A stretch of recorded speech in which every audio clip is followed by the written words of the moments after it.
really fast. We're just going to spend 1 week on it. We'll be done by Friday. And it's kind of different from everything else we've been learning. We've been learning a lot about linear functions and like algebra, like solving for x, like all of those different algebra skills.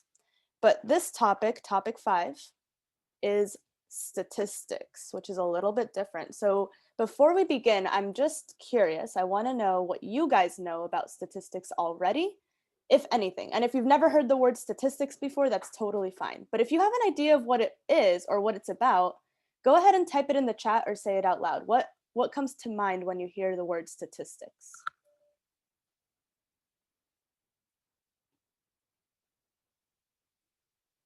Data. Good. I see somebody in the chat wrote the word data. That's a very good one. Information. Graphs. Keep them coming.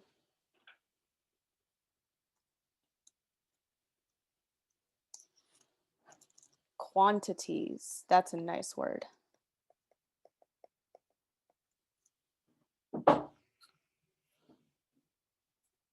Anything else? This is a pretty good list so far. This kind of like summarizes a lot of what statistics is. So I'm going to leave it with this, and let me actually explain, if for those of you who don't know what statistics is, or if you've never seen the word before. Oh, I see one more. Hold on. This is another good one. Charts. Yes, good word. Analysis. Wow, you guys have really good words for this. Anything else before I move on? Before I give it away? I see rate of change. I'm going to put that in parentheses because that kind of comes up. Kind of. It's a little bit different though. Okay, these are really good words so far. So basically, statistics is like real world math. You guys are always asking me, well, not this class that much, but last year my kids used to ask me all the time. They were like, Miss, when am I going to use this in the real world? Like, why do I have to know this? Why do I have to know algebra? What's the point? And the thing is, statistics is real world math. So let's say that you can use it in everything. Let's say that you are, I don't know, let's say you are a fashion designer, okay? Fashion designers need to know what is popular, right, in the fashion world in order to make new trends and to like make sure that what they're designing is going to actually be bought and used by people. So they're going to use statistics. They're going to ask questions to like people, let's say in New York City, and ask them what they like, what they don't like, what types of fashion styles are popular, and then that's how they figure out what they're going to design for the next like season or whenever they're designing. So like fashion design, there you go. In engineering, engineering is like creating things, right? So there's a lot of different types of engineering. You could design like buildings, machines, robots, so many different things. But in order to design those things, you need to know a lot of information about what is needed. Like, what do I need to create? What is going to help people? Statistics comes in because you can ask people what they need and then measure it and analyze it and make graphs and data and collect data and information in order to figure out what you need to do. So this week, we're going to be doing a lot of different like types of graphs. We're going to learn about what is data and how do we like analyze it in order to figure out different things and different patterns. All right, so what I'm gonna give kind of a definition. What is statistics?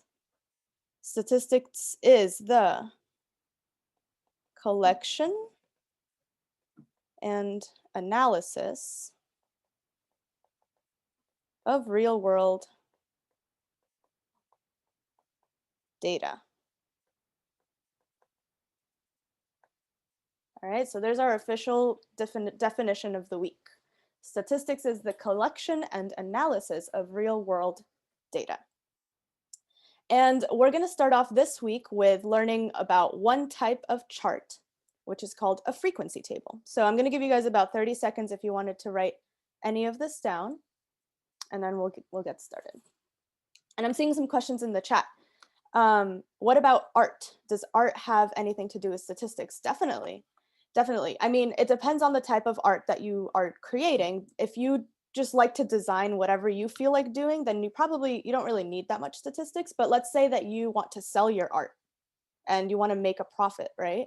If you want to sell your art, then you might collect data. You might try to see, okay, how much is this person charging for their art? How much is that person charging for their art? How much should I charge to ensure that I make a profit out of my art?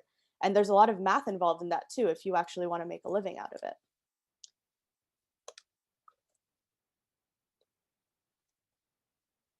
So statistics is literally, you can apply it to everything. Okay, so we mentioned the word data. Let's actually talk about what data is. So can I get a volunteer to read we have two definitions here. Quantitative data and categorical data. Who can read? Isn't quantitative data in science? It is, it's connected to science. Go ahead and read and then we'll talk about what it is. Wait, I read? Well, do you want to? Well, I've been reading a lot this semester, so I'll just let someone else read. Okay, does anyone else? Go for it, Raymond. Go ahead. Data that can be expressed with numerical measurements are quantitative data.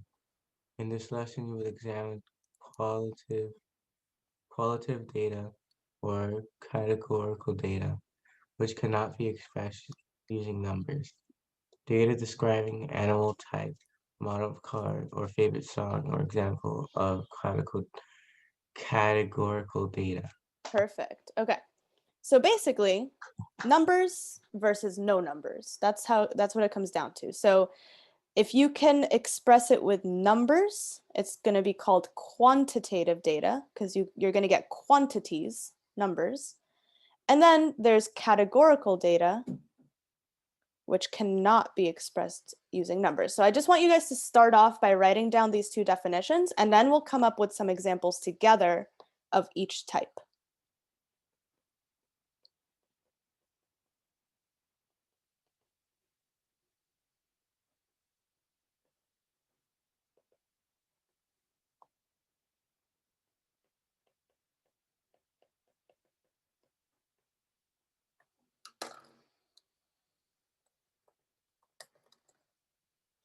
Yes, go ahead and write down the definitions. I'll give you guys about 30 more seconds.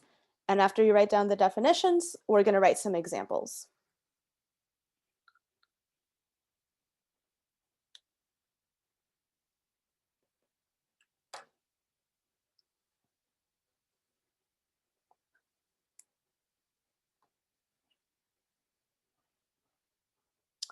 Okay, so when you're doing statistics, the first step of statistics is to ask a question. So like I mentioned before, let's say that you are a fashion designer, right?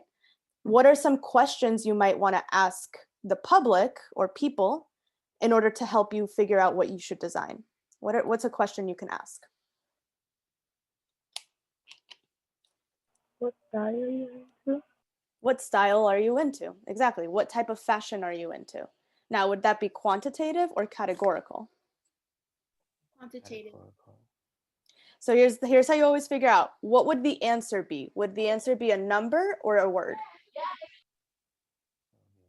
Number, because they're going to be like 100 people like this sort of fashion, or 35%. Oh, okay. So okay, I see where you're going with that, Ajira, and you're right, but it's not about how many people answer the question. It's like, what is the answer to the question? So if my question is, what type of fashion are you into? Answers are probably going to be like, oh, I like, I don't know, like skinny jeans. I like sweatpants. I like baggy clothes. I like tight dresses, you know? So all of those answers are words, right? Not numbers. So that's going to be categorical. So what styles are you into? Oops, can I spell today? No. Are you into? That's a categorical question. Now let's think of other examples. It doesn't have to do with fashion design, but What is, anyone shout it out, any example of a quantitative question or a categorical question?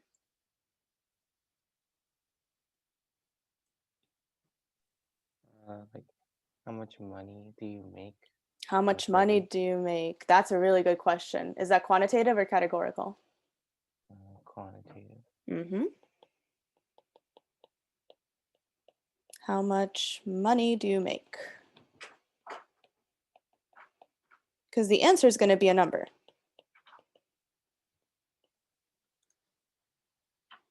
I see one in the chat.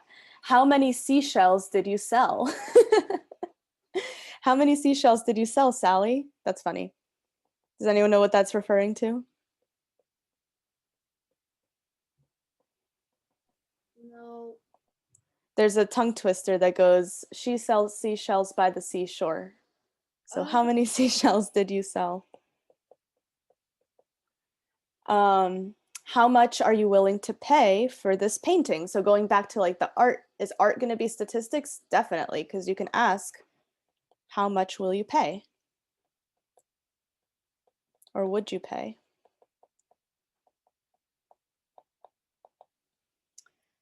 Anything else? How about some categorical questions? Let's come up with at least 2 more. What types of dogs do you like? That's a really good one. What type of dog do you like? What's your favorite type of art? Say that again?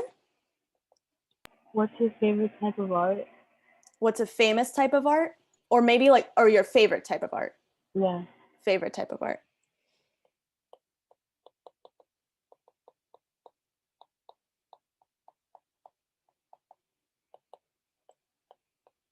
Good. Okay, so I think we've got a pretty good list there. But, oh, sorry guys, let me send, if you haven't filled out this form yet, I know a couple of you guys got here late, go ahead and click on it and fill it out, multitask while I teach. So that's the difference, categorical versus quantitative. Now for today, for all this week, we're gonna look at both of them, but for today, we're gonna focus on categorical data. So we're gonna see, how do I collect categorical data and organize it and analyze it in a way where then I can figure out different patterns, because that's what statistics is all about. You want to figure out patterns so that you can plan for the future. Going back to my fashion designing example, you want to know what the people want and you want to be able to analyze it so you can be like, oh, 85% of the people who I asked really like what's in these days. They really like baggy jeans. So it might be helpful if I create or if I design something to do with baggy jeans, right? So that's what it's all about. It's about finding patterns, finding what people like or what people do in order to plan ahead for the future.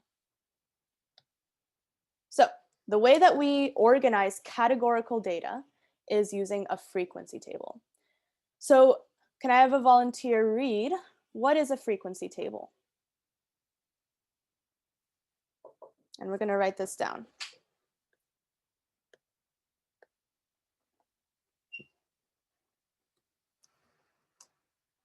Alice. A frequency table shows how often each item occurs instead of a I don't know how to read that. Categorical data. Categorical data. Good. Awesome. So again, this is how we organize categorical data. Now here's an example. A high school's administration asked 100 randomly selected students in the 9th and 10th grades about what fruit they like best. Okay, first of all, why do you guys think that the high school administration would ask people what their favorite fruit is? Then to eat something, lunch or something like that? Maybe. Lunch. Yeah, because maybe they're trying to have- figure out. Go ahead, finish that. Oh, since you have to grab a fruit every lunch, they want to figure out like what types of fruit they put like for lunch in the lunch cafeteria or something. Yeah, exactly. That's perfect answers. So they're trying to see like, what should they serve for lunch? Well, you're not going to know unless you ask, right? So they're asking, and then they collected the data. And let's take a look at how we organize this data. So we organize it on one column, it breaks it down by grade, and on the other column, it breaks it down by their preferred fruit. So what is the number 15 representing? 15 what? The 10th, how much 10th grade likes bananas? Yeah, Or good. The number of 10th graders who like bananas. So that's how we kind of read these charts. So you look at the top and you look at the side and where they meet up. And then all around the edges are all the totals. So we've got the total number of people who like apples, oranges, bananas, the total number of 9th graders, and the total number of 10th graders. Couple of quick little words. Sometimes they like to throw these in, so I want to make sure you understand what they are. This whole total column, so kind of like the outsides, those are called the margins.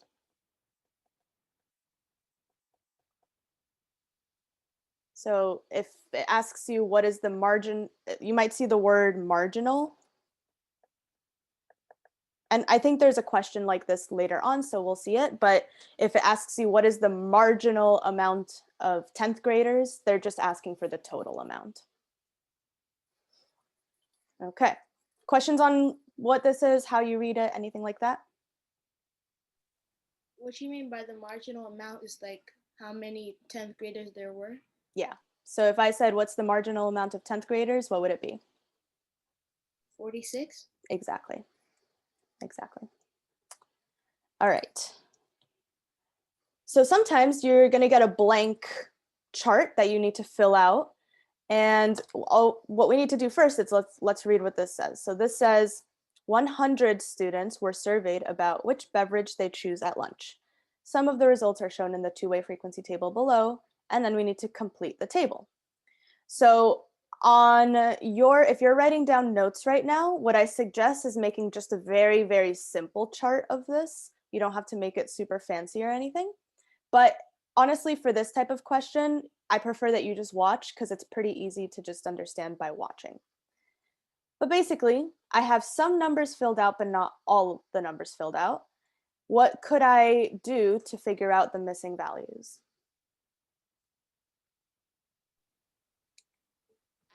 By something because it says 100 students.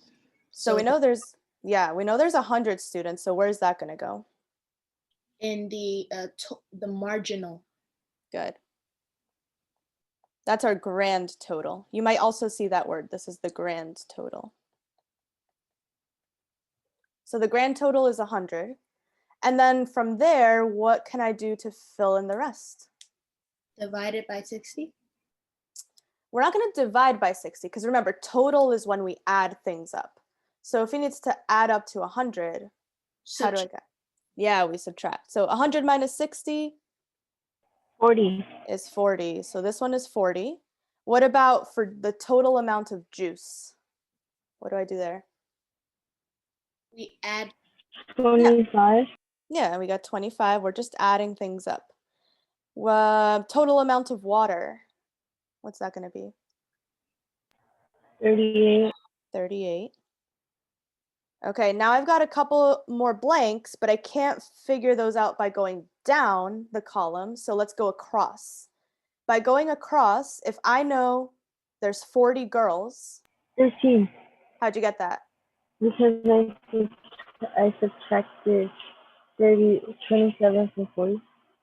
Good. So basically, we know 10 plus 17 is 27. Take that away from 40. All you got to do is 40 minus 27. We got 13. And then now we can just add. So 13 plus 24 37. is 37. And you can always make sure that it adds up to 100. So did we do our math correctly? 25 plus 37 plus 38? equals 40.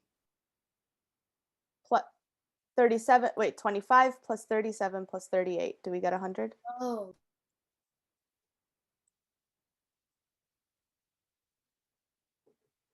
Yes, we did. Yes. Yes, we do. So it's always good to check, just make sure that you did the math correctly. Not too bad so far, right? Let's go ahead and try one on your own. So for this one, same idea. You can do a very basic table on your piece of paper, or do it in your head, do what you need to do to try and fill out this chart. So go ahead, I'll give you guys about 3 minutes.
Okay, about 1 more minute.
Okay. So what I want to do, and I haven't done this before, so let's try it out. I'm going to allow you guys to annotate on the board, but just a heads up, I can see who's writing where. It shows me your name, so don't try anything because I can see who's who. But if you have a number that you want to fill in, go ahead and click the annotate button and put it in at this time. All right, Juan's got our total, 200. Good. Wait, where is the annotate button? It should be at the bottom, right, guys? Can somebody who knows where it is let Ajira know? Is it at the bottom? No. You have to click view options. Oh yeah, I found it. Never mind. Okay, yeah, click view options. There you go.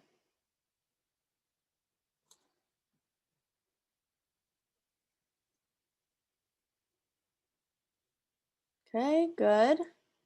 So we got the 200 from, the 200 came from the prompt, so you had to read carefully. There were 200 students surveyed and 98 were female, so that's where those two numbers came from. And then from there, you got to just add and subtract to get the rest of the values. So keep filling it in. I see we're still missing a few of them, so see if you can figure these out.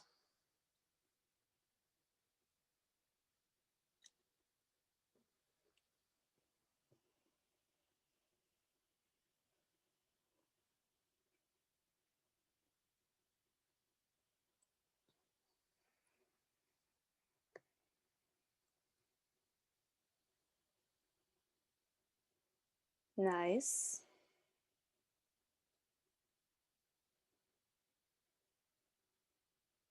Good, guys. All right, I want to pause there and just go over how to get the last two so that I can just explain it one more time. So can anybody explain how am I going to get this missing number right here? Wait, I got it. But explain. You have to add 38 and 19 and 24, then subtract it from 107. Good. Is that a 100 and 102? Yeah. Okay, perfect. Yeah. So what's 38 plus 19 plus 24?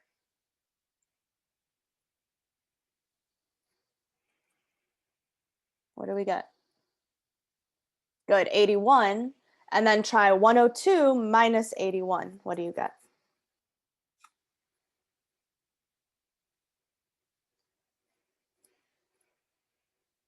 What's 102 minus 81?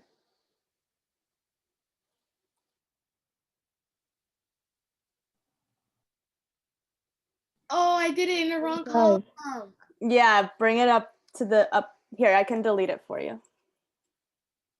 I think. Yes, okay. Oh, you got it. Okay. Uh-oh, we've got two people writing in the same place.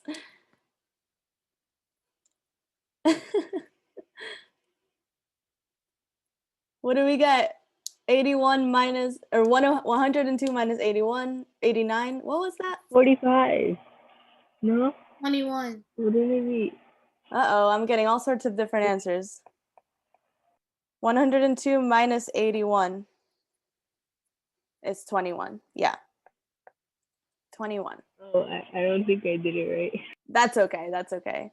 Just remember, because you explained it perfectly. We had to do 38 plus 19 plus 24, which gave me 81. Oh, I know what I did. And then 102 minus 81 gives me 21. And then you can add downwards to get that final answer of 57.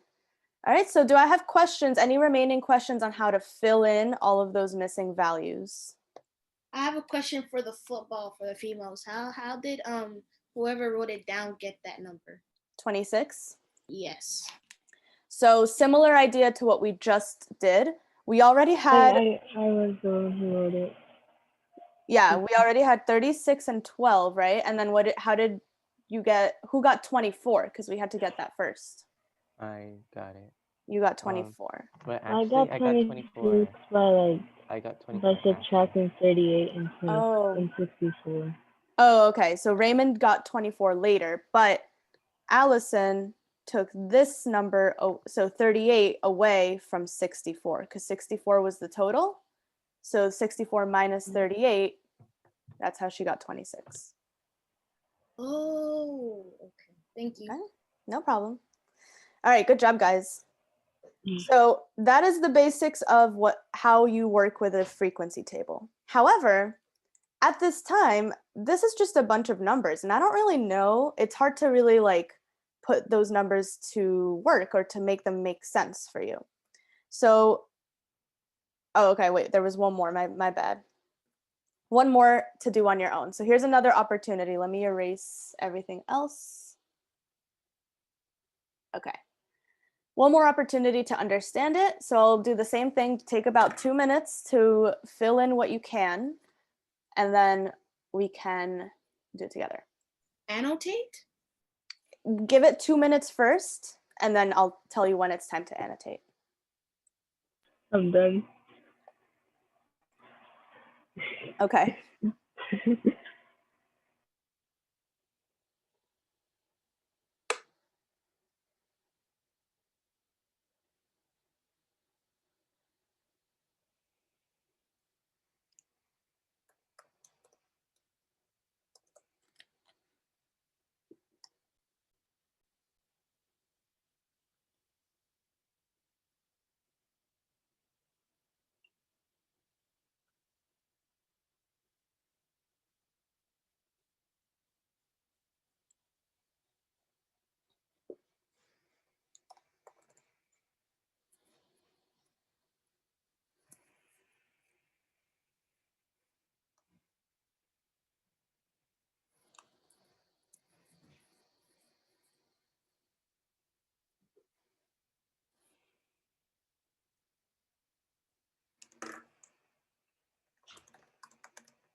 Alrighty, I think you guys, I'm seeing a lot of answers in the chat, so I think we're okay.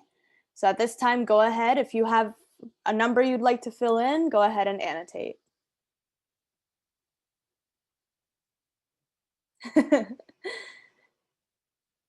You got to get there first.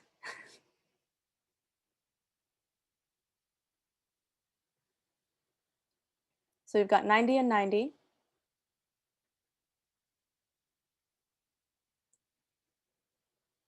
So let me match up what we got from the explanation.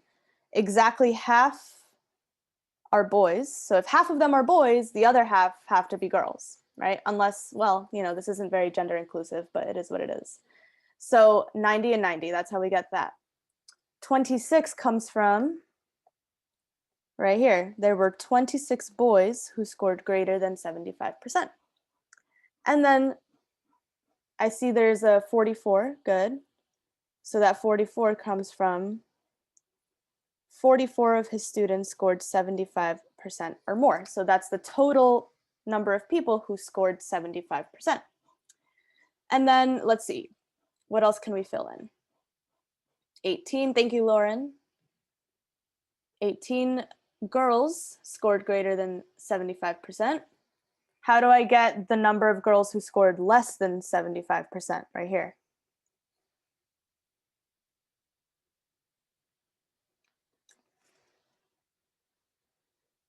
Yeah, 90 minus 18. What's 90 minus 18? 72. And now I can add Oh, they're too fast. Yeah, it's quick math. Now we can add the total, 64 plus 72, 136. Nicely done. Good job, guys. So again, that's the basics of filling it in. But as I was kind of saying before, all we see right now are a bunch of numbers, and those numbers don't really help us to figure out any patterns unless I do a little bit more math. So let's check out this question that it's asking underneath. It's saying, what percentage of students are girls scoring less than 75%? So this is where we're going to get into something a little different. We're going to be talking about percentages, because percentages help us to compare two different things. So using percentages, we'll be able to see maybe if there's any patterns. What we're going to do, I'm going to very quickly do this percentage, but then we're going to have a couple of examples where we can practice doing it, okay, a couple more times. So it's asking, what percentage of students are girls scoring less than 75%? How many girls scored less than 75%? How many? 72. 72, okay. 72 girls scored less than 75% out of how many total students? 180. Out of 180. So what we're going to do is we're trying to figure out what is 72 out of 180. So we can divide. Go ahead and we can use calculators today. So using your calculator, go ahead and divide. What did you get? 2.5. Divide, it's 72 divided by 180. I think you did it backwards. Oh, I'm sorry. 0. That's okay. 0.4. 0.4. Now, 0.4 is a decimal, but decimals and percentages are related, okay? You can go flip back and forth between one and the other. There's a few different strategies for doing it. I will show you all three strategies right now, but you get to choose whichever one you like the best, okay? So strategy number 1, I take my decimal point and I move it over 2 times to the right. Any missing blanks, you fill in with a 0. So I go from 0.40 to 40%. So 0.4 is 40%. That's strategy number 1. You just move that decimal point to the right. And again, I'm kind of going through it quickly right now, but we're going to have a few examples in the next slide where you can practice this. Strategy number 2, if you happen to have a calculator, just multiply that by 100. 0.4 times 100 gives me 40 again. So I get 40%. So strategy number 1, move that decimal 2 times to the right. Strategy number 2, multiply by 100. Here's strategy number 3 for those of you who like money, like me. 0.4, we can add a 0 to that, 0.40, same thing. That's 40 cents. Do we agree? That's how you write 40 cents, 0.40. So 0.40, if you think about it like money, the dollars are like a decimal, but I can also write this like a cent, 40 cents. So the dollars are your decimals, the cents are your percentage, 40%. 3 different ways to work with decimals. Sometimes you guys get some people get confused doing it one way. So whichever way you prefer is the way to do it because you can choose your own journey. So our answer is 40%. 40% of girls scored less than 75%. In the next slide, we're going to do a few examples, but do I have any questions as of right now?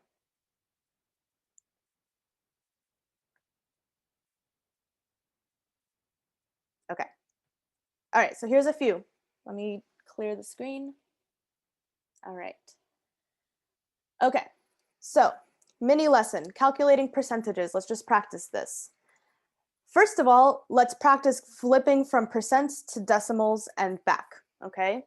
So first thing, what is 0.46 written as a percentage? Can anyone tell me? 42%. Good. Using any of those 3 strategies, we get 46%. Now let's go the other way. What is 6% written as a decimal? 0.06. 0.06.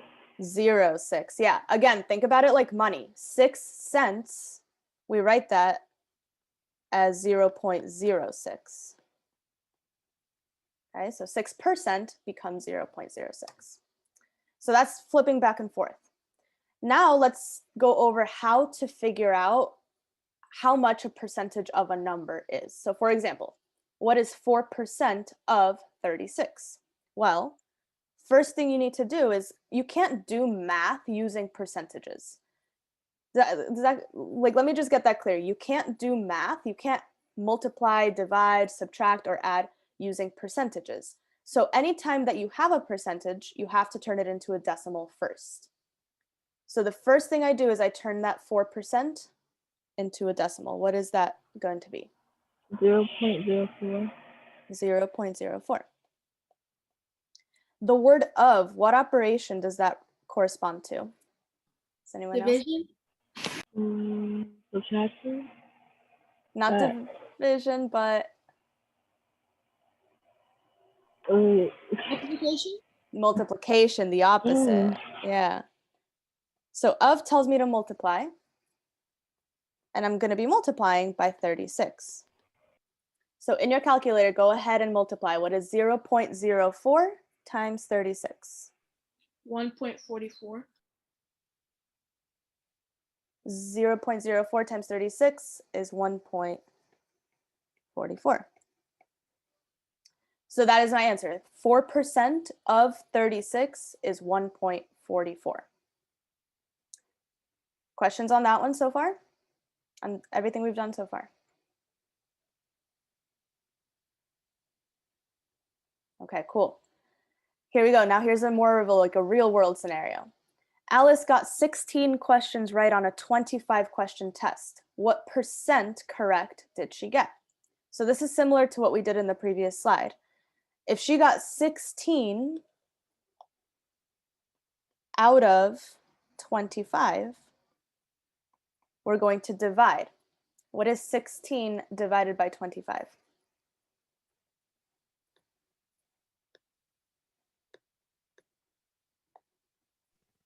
0.64.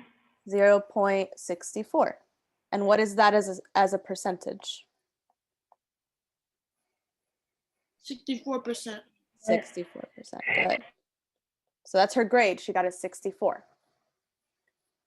Now, Juan, you did it another way. I'm not surprised. What way did you do it? So there is more than one way. What'd you do? Lopez, are you not going to put our percentage on when we do our next topic test? We're going to have to figure it out ourselves. Maybe I should. I wasn't thinking of that, but now that you say it, No. Wait, no. I think it is easy, but like, no. Okay, so Juan, you multiplied it by 4 in order to get 64 out of 100, right? That's another way to do it. That is a complete, if that works for you, that works for you. It really depends. Each person is different. Each person likes to do this a different way. So it's always good to learn different ways to do it. basically what he did was he tried to get it out of 100 because 64 out of 100, that's 64%. But that doesn't always work because you won't always Last have year, when I had Juan in my class, he used to get a lot of different. He used to do it a lot of different ways. a lot of different ways. Yeah, because there is a lot of different ways. But what I was going to say is you won't always have a denominator that's easy to get to 100. So it's good to just know the other way as well. All right, last one. Will and his friends ordered Uber Eats and wanted to tip 18%. The total was $62.85. How much is the tip? All right, so I need to know what is 18% of, 0.18. so this is 0.18. So what am I doing? 0.18 Divided by 62.5. this is where you got to be careful. Remember, we're trying to Actually, find 18% of, and that's that magic word. We're trying to do what is 18% multiply. of, yeah, 62.85. So we're multiplying, not dividing. Okay. So this is 0.18 times 62.85. Hey, Juan, look, listen, those charges, they really upcharge you sometimes. 62.85 between Will and his friends, that's a lot of people. 11.30. They're getting fancy dinner. What did you get? 11.31. 11.31. Do we agree? I don't know. I got 11.313. So I agree with 11 point, Rounded it up. yeah. That's okay. You rounded, and that's fine. That's totally fine.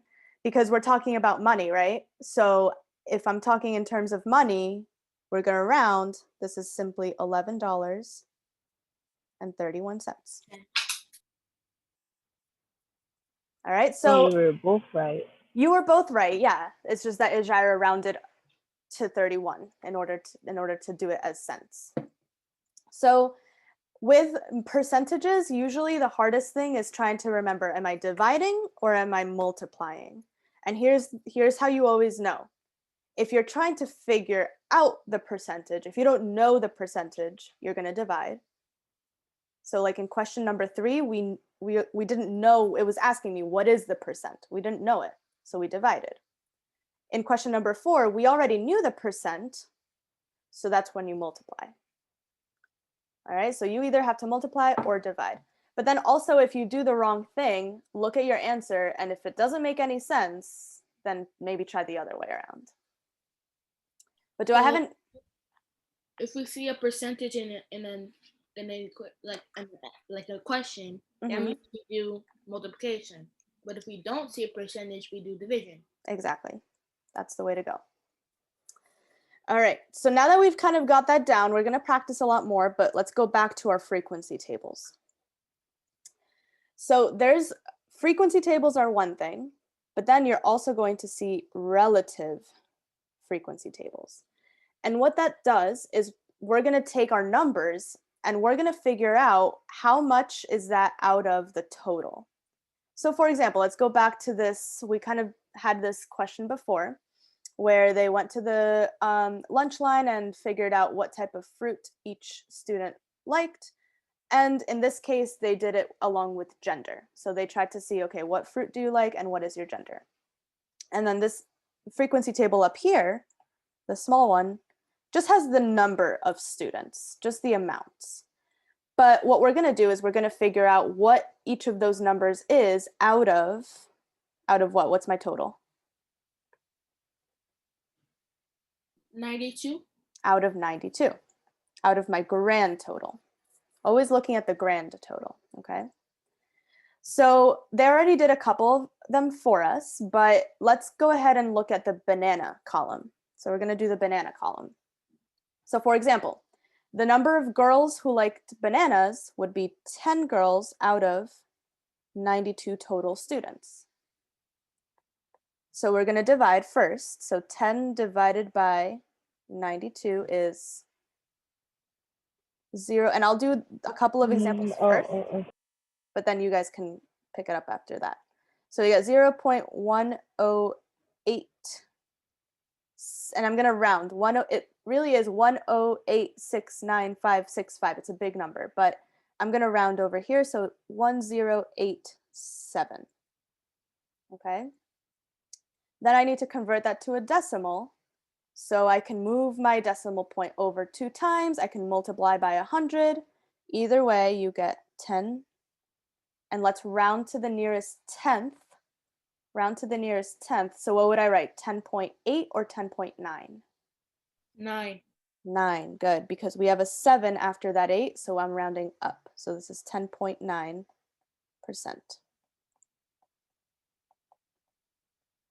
I'm going to do the whole banana column, and then I'll have you guys do the whole orange column on your own. So next one, 13 out of 92. 13 divided by 92 is 0.1413, which would be 14. Would it be 14.1 or 14.2%? 1. 0.1. Good, because that 3 does not make us round up. We stay at 1, 14.1%. And then finally, 23, because now I have the total. 23 out of 92. 23 divided by 92 is 0.25. That one's easy. That's just going to be 25%.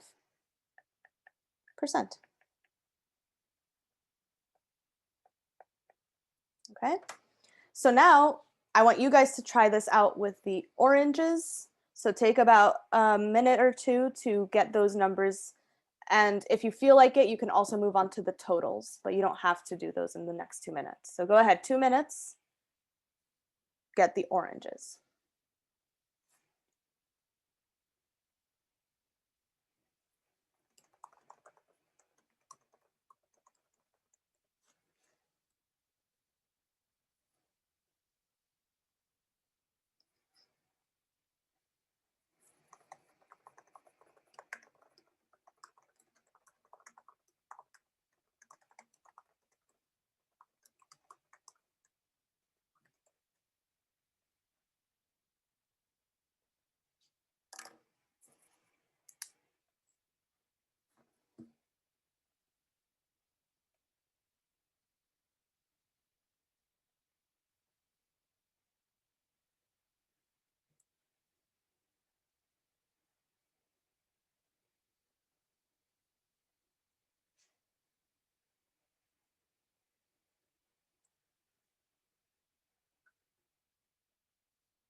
Okie dokes, that was 2 minutes.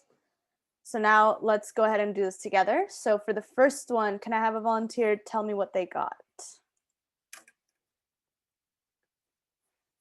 For the percent of girls who chose orange.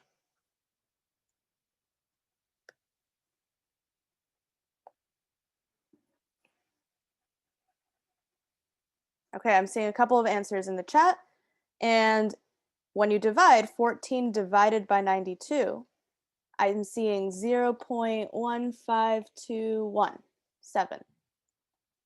So it's got a lot of digits, but when I round, what is my percentage going to be? I see a couple answers. Go ahead and say it out loud. 15.2. Good, 15.2%. Now, it's easy for the second one because it's the same number. So again, I get 15.2% for boys. And then my total is 28. So 28 out of 92, what do we get? 30.4. 30.4. You could have added as well because you can, with the percentages, notice you can sort of add downwards, but either way works. So 30.4%. And I believe this was 0. What was this? 304 something something something. 28 divided by 92. 0.3040. It should have been, yeah. Okay, yeah. 30. It just kept going. All right, very good. And I'm going to share a little rhyme that a student shared with me that I really like for rounding in case it kind of confuses you. So let me find it in the chat. Hold on. I really liked it. Oh, okay. 5 or more, you raise the score. 4 or less, you let it rest. So 5 or more, you raise the score. So you always look at the next number over. So here we were looking at this number 1, and that's less than 4. So we let it keep it the same. That's how we got 15.2. That 2 stays exactly where it is. Same thing with the other one. We were looking at this number 3 over here. And since that's less than 4, that 4 stays exactly how it is. So for rounding, that might be really helpful. 5 or more, you raise the score, you round up. 4 or less, you let it rest, you keep it the same. All right, anybody do the totals yet? 40 out of 92, what's that giving me? 92.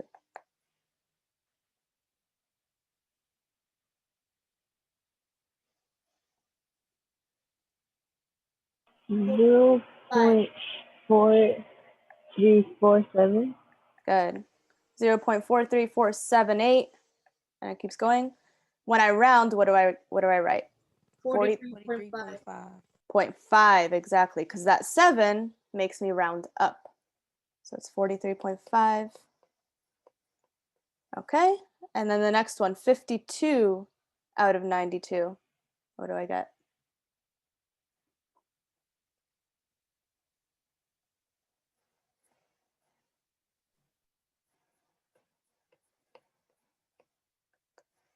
Zero point 56521. Good. 56521, which rounds up or down? Down. Down. So we keep it the same. 56.2. I mean 0.5. 0.5, yeah. Cool. Which means, what do I get as my total percentage? 92. You can Wait, add. You did it. Yeah. Good. 100. We get 100, right? Because that's 92 out of 92. Oh, I see why. Yeah, so that's always going to be 100% because that's the total. The total has to be 100 so that it makes sense. Always 100? Yep, one for relative frequencies, for all those percent, when the table is talking about percentages, that will always be 100 because we're taking things out of the total. So even if you did the math, 92 out of 92 is 1, right? And 1 is 100%. $1 is 100 pennies, 100%. Okay, any questions on how we got any of those numbers on this slide?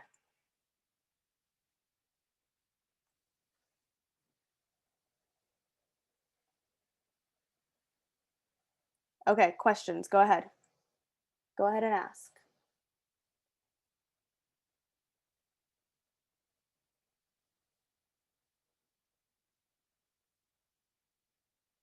When you divide,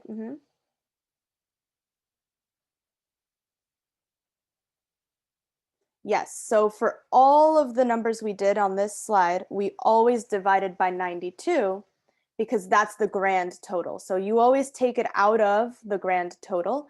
However, and we're gonna see a couple questions like this in a little bit, read the problem carefully. You have to read the problem carefully because This one was asking that in this particular problem, it was saying what is the percent out of the total? But we're going to see a couple of examples where when we read it carefully, it might be something else. But yes, so for this example, everything was out of the grand total, out of 92. So when we divided all of these numbers in this whole entire table, all of these numbers, well, actually the whole thing, we took each one and divided it by 92. So that's how we got our percentages. All right. But let's do, sometimes all those questions you have get cleared up in the next example. So let's just do one more and see if it makes a little more sense. Here's another. So a survey of 525 people was conducted to determine whether they have brothers and sisters. The results showed that 24% of the people surveyed do not have a sister, and 68% of the people surveyed have a brother. The results also showed that 93 of the people surveyed do not have a sister and do not have a brother. Complete the two-way frequency table to show the results in the survey. So this is just a frequency table, not a relative frequency table. So am I putting percentages in the table or actual amounts in the table? An actual amount. Actual amounts, exactly. And you can also tell because this is not, what would it be if it was a relative frequency table? A percent, like, or a decimal. And it would be a percent, and specifically, what percent would the total be? 52.5? Oh, no. Remember, the grand total is always what percent? 100%. 100%, exactly. So we already know that this is not going to be percentages. I need to fill in actual numbers. But let's reread what they tell us. They tell us that 24% of the people surveyed do not have a sister. So 24, they're giving us percentages, and we need to convert those percentages into actual numbers. So I know 24% of the people surveyed. How many people were surveyed? 93. A total. How many people surveyed? 25. 525. So this is asking me, what is 24% of 525? So what do I do? Multiply? I multiply. But do I just do 24 times 525? No. What do I have to do first? 0.24. Convert it to a decimal. Of means multiply. And 525. So I'm trying to find what is 24% of 525. What do we get? 126. 126. That's the value that I can now put into my table. But where am I putting it? In people that do not have a sister. People who do not have a sister. The total amount of people who do not have a sister. That's going to be 126. All right. Now, there's another percentage. They're telling us that 68% of the people surveyed have a brother. So go ahead now, try it on your own. What is 68% of the total number of people? 357. Oh, give people a minute to do it on their own, okay, Jaira? Sorry. Go ahead and see if you can get the same answer, though.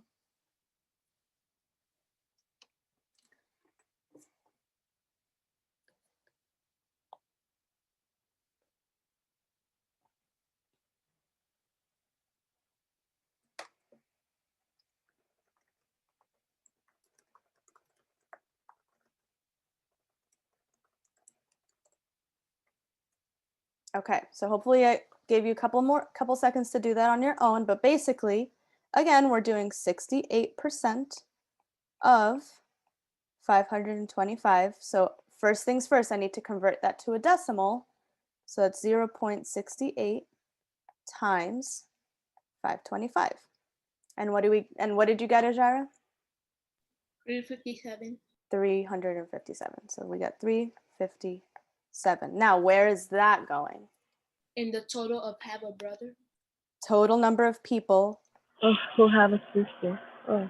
who have a brother. Be very careful. This is just telling me that 357 people have a brother.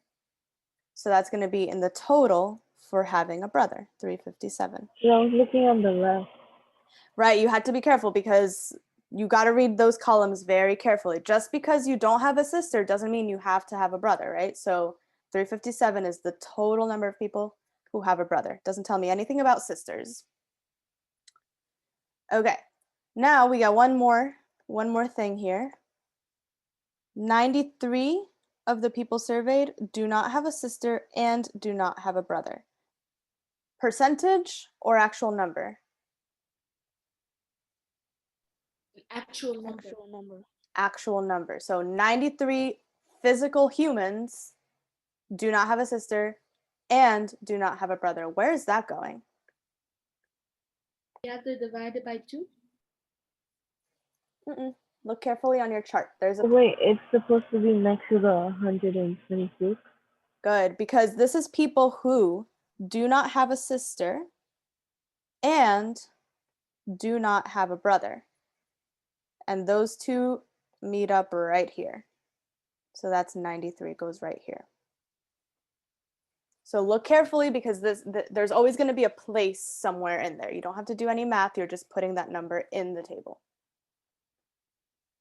And from there, we can fill everything in because we have enough information to fill everything else. So go ahead and take about 3 minutes, 2 to 3 minutes, to do the math to figure out all of the other missing values. See if you can do it.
All right, about 30 seconds remaining.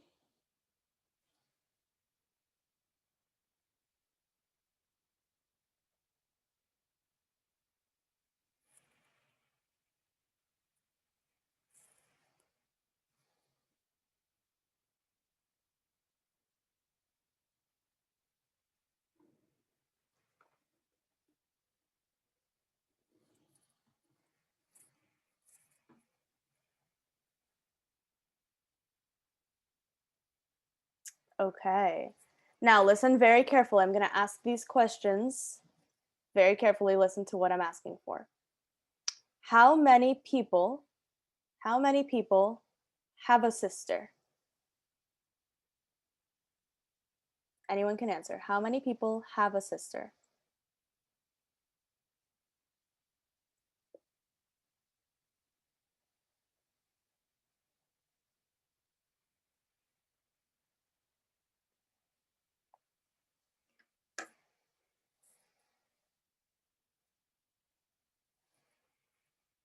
Anyone?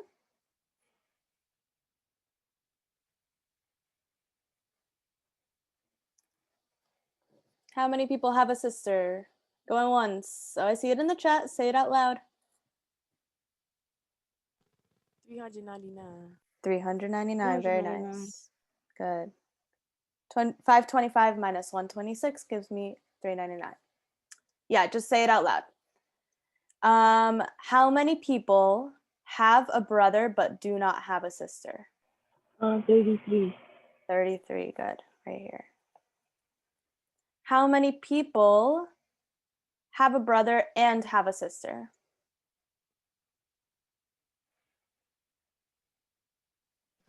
324. 324. Very nice. How many people do not have a brother and do have a sister?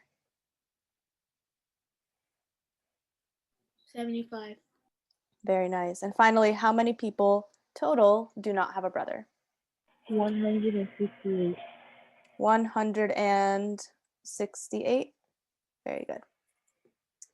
All right, so there we go. Do we have any remaining questions on how I got any of those numbers? Go ahead and ask them now. Now's your chance. Well, I had 324 correctly, and Okay.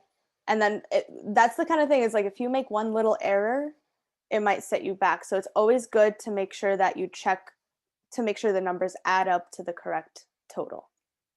Just do like a last double check at the end and make sure. All right. All righty, here's another.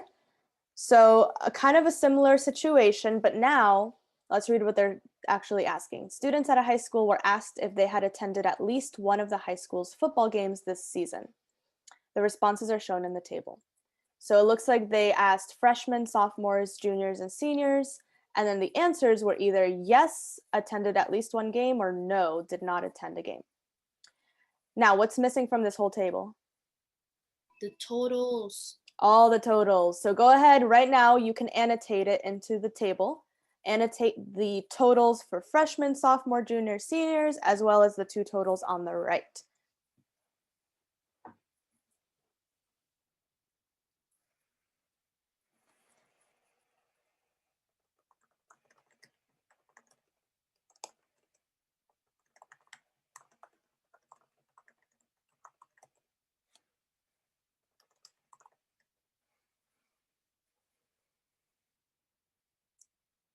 Good job.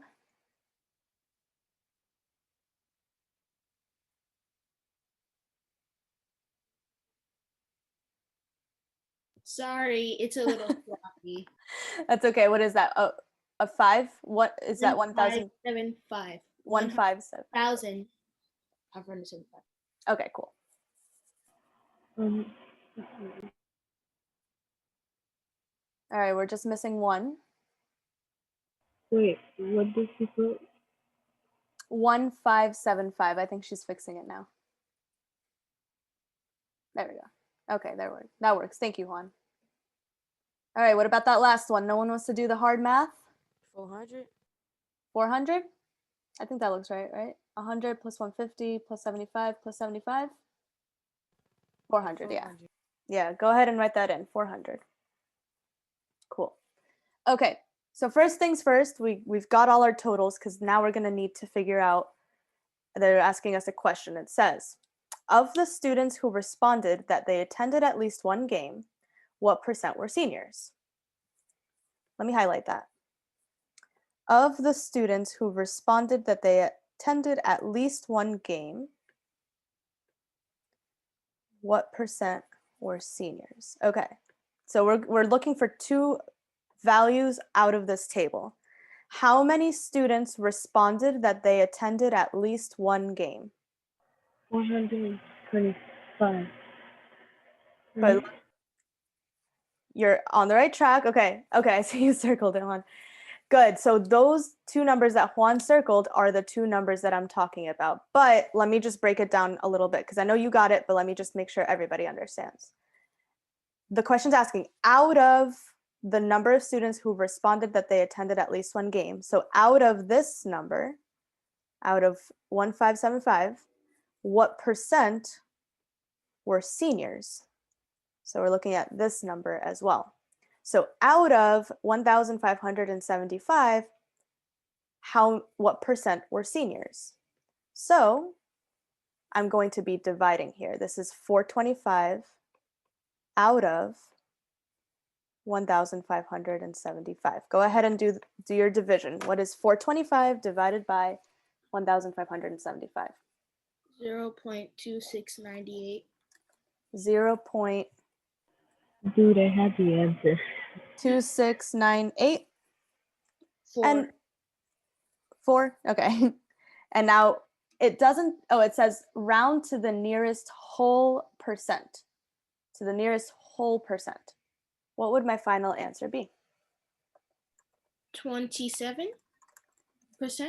Very nice, very nice. Because if I just rounded, if I just made my percent, this would be 26.98%. But now I'm rounding to the nearest whole percent, which means I don't want any decimals in there. And since I have a 9, I'm rounding up, which is how we get 27 as our final answer, 27%. Wouldn't it be 26.99? Or wait, I'm confused.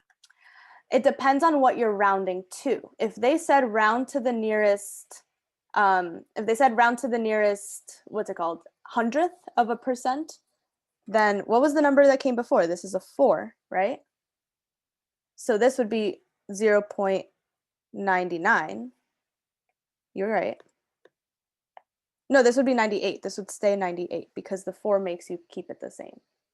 So that's still 98, but now I'm rounding to the nearest whole percent, so I'm rounding up to 27. It's a little bit confusing. Do I have any questions on rounding? Oh, you used the 4 because like before we used Oh, like, it's because it's not 5 or more, so it didn't go up. It doesn't go up, yeah. Since I had a 4, I kept it as this 8 stays as an 8. So we stay the same. That's still an 8. But then from there, I'm rounding up to 27 in my final step. 27%. Alrighty. So this goes back to, I think Samantha asked me this before. Are you always going to take it out of the grand total? No, you have to read each question carefully to know what you're taking it out of. In this case, we were taking it out of 575 because that's what the question asked me. So you got to read each question carefully and answer it depending on what it's asking. Alrighty, any questions on this one? We're going to do a couple more just like this. Awesome. All right, here's another, very similar. Oh, let me erase the screen. Oh, thank you, whoever did that. Okay, so would anyone like to read this one for us? I'll do it. Go ahead, Allison. A random group of high school students was surveyed. Each student asked whether it should be mandatory for all high school students to participate in the sport. The result of partly summarized into two-way tables.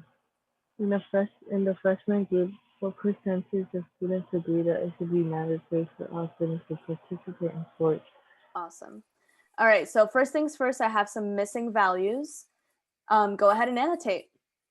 Go for it, adding things up, see what you get.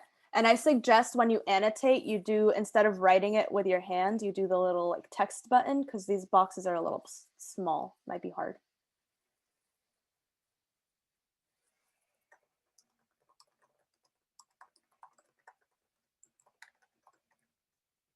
Wait, can I write it? Or do I have to wait? Go ahead and write it, yeah.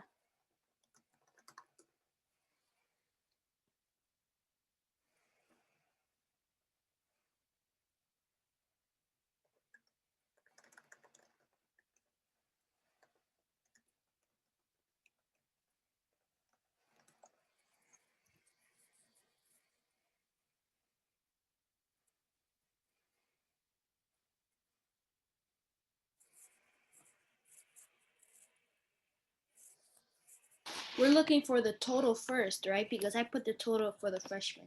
Yes, yeah. So for now, all we're doing is adding either straight across or straight down. So I see we've got most of them. How about the total for juniors and the total for seniors.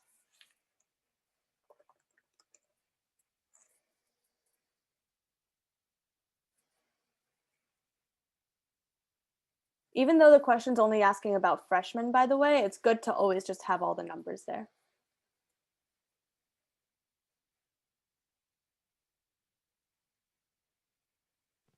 127. 127 for seniors. Yeah. Okay, I'll put that one in. All right, what's going on in the juniors? Is that a 72 or a 60?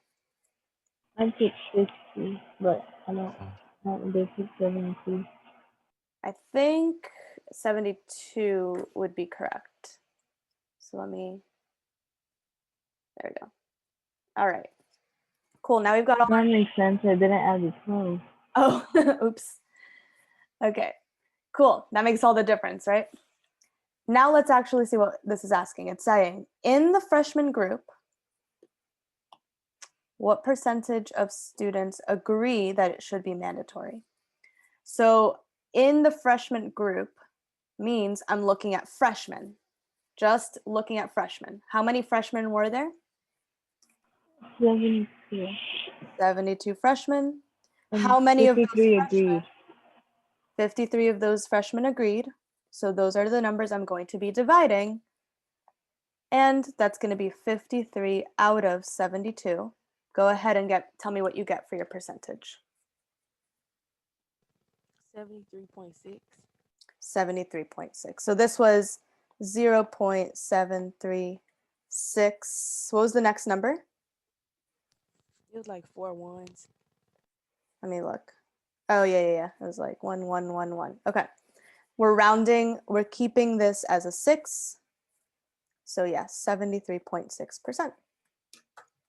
So just like the previous problem, you really have to read the question carefully to know which two numbers you're going to be dividing. It always tells you, so you have to read it carefully to figure that out. Any questions on this one? Oh, it says the freshman group. I was going to divide it by the whole total, like grade. Right, you have to be careful. Sometimes it might say, of the students surveyed, how many were freshmen that agreed? Then you would have taken it out of the total because it would have said of the students surveyed, out of all the students who were surveyed. But this was saying in the freshman group, so we knew that we had to look at just the freshmen. Now, one more quick reminder, how did I turn this into 73.6%? Give me one strategy. Oh, I got it. Because the 1 is not a 5, so it stays the same. Good. So since we're rounding, I looked at my answer choices and it looks like my answer choices were rounding. So first of all, since this is a multiple choice question, you can kind of match it just very easily right there. But also, first things first, I'm going to move my decimal point over 2 times. So I go from 0.736111 to 73.6. So there's my new decimal right here. And then we needed to round. And since this number is a 1, 1 tells me I'm keeping that value the same. I'm not going to round up. I'm going to keep it as a 6. So I kept it as 73.6. Okay. And, oh, good question in the chat. When you plug this into your calculator, you always do numerator divided by denominator. So we did 53 divided by 72. And why did I move it twice? Because that's just how you do it, girl. That's what it is. We move it twice. That's just the strategy that I told you at the beginning. You can move it twice. You can also you can multiply it by 100. So try it in your calculator. 0.3611111, which I already have, times 100 gives me my percentage, 73.61111. Those are the 3 strategies I covered at the beginning. Alrighty. All right. Now we are pretty much out of time for today. I had one more question I wanted you guys to try. So if you can stay and finish this question on your own, I know those of you who are in school, you'll probably hear the bell in just a second, but go ahead and finish this one on your own in these last 3 minutes or 2 minutes of class, and then we will be done.